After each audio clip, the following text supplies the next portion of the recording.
Thank you, Chairman Johnson and Ranking Member Carper, and to our witnesses today. Thanks so much. I spent some time with Dr. Clifford yesterday as we met in the Agricultural Committee and discussed a number of these issues as well. I do want to recognize we do have a turkey producer from Iowa in our audience today, Mr. Moline. Thanks for joining us again today. Good to have you here. Iowa was hit extremely hard. If you look, a number of us here up at the dais have a little map here, and you can't really see Iowa too well because out of the millions and millions of birds that have been infected and destroyed, 2/3 of those birds were from Iowa.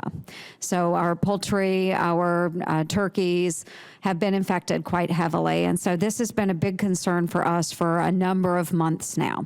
And the economic impact to Iowa will be about $1 billion, very significant. So Mr. Schneider, I sympathize with you very much. A number of our producers have gone through the exact same thing.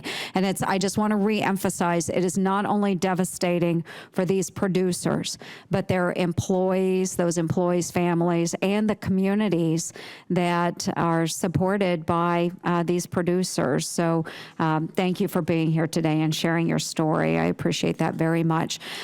Dr. Clifford, I would like to go back and visit a little bit more about the vaccination process. We talked about it a little bit yesterday.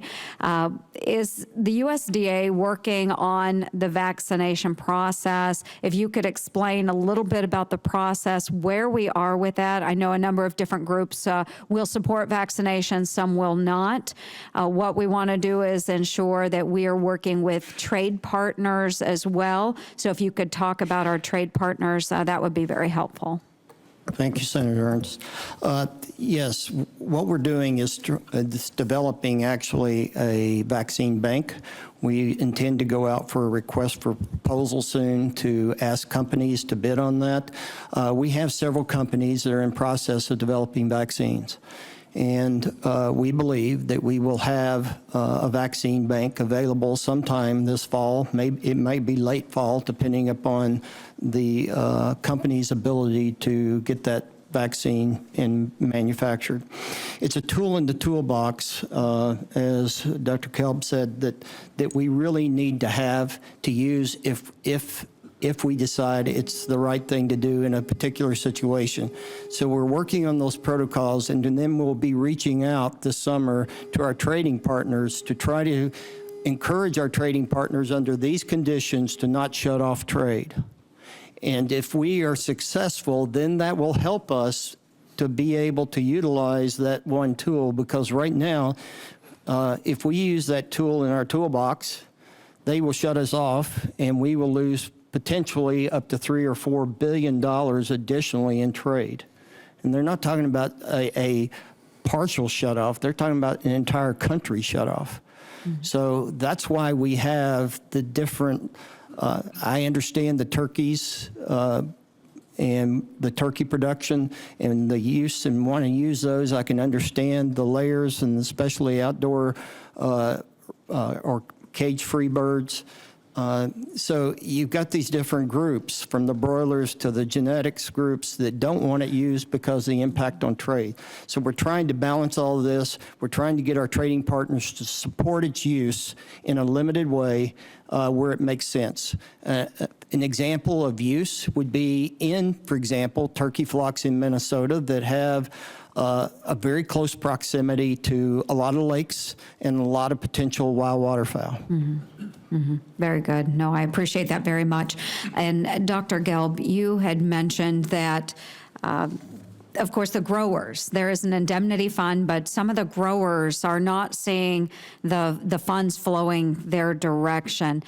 Do you know of any mechanism where we would be able to follow those dollars and find out? We do want to make sure that if the growers are entitled to a portion of that indemnity payment, that they are receiving that. Do you know of any mechanism that we might be able to engage for follow-up. Yeah, this is a little bit out of my area, but working with our local trade association, the Delmarva Poultry Industry Incorporated, and speaking with William Satterfield, the director of that organization, I think he, for example, could give you a better answer on this. But my understanding, as I indicated earlier, the indemnities for contract growers, and there are many contract growers in this country where they don't own the birds. They provide the facilities, the heat, the ventilation, basically to grow them. But the birds themselves belong to a poultry company.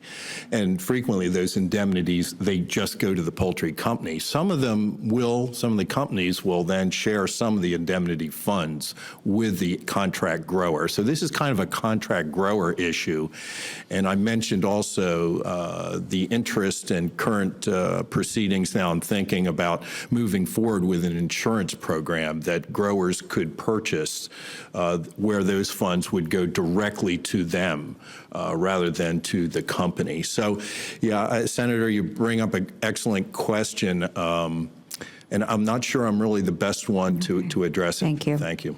Well, thank you for raising the issue. And just one parting point, and I know, Mr. Curry, you work with emergency management, and as we discussed yesterday in the Agricultural Committee, Iowa did have plans in place should this happen. We had a number of landfills that were willing to accept the carcasses of the birds after they were virus-free. But I tell you, even the best laid plans can go awry, because we had really kind of an uprising amongst the people around those landfills and along those routes that said, how do we know that our birds won't be hit by this virus by moving those birds to these landfills? So it was a great concern with the people of Iowa that we weren't affecting additional farms out there. So even the best laid plans can not go the way they are intended. But thank you very much to our panel for being here today. We appreciate it. Thank you, Chairman and Thanks, Ranking Senator. Member.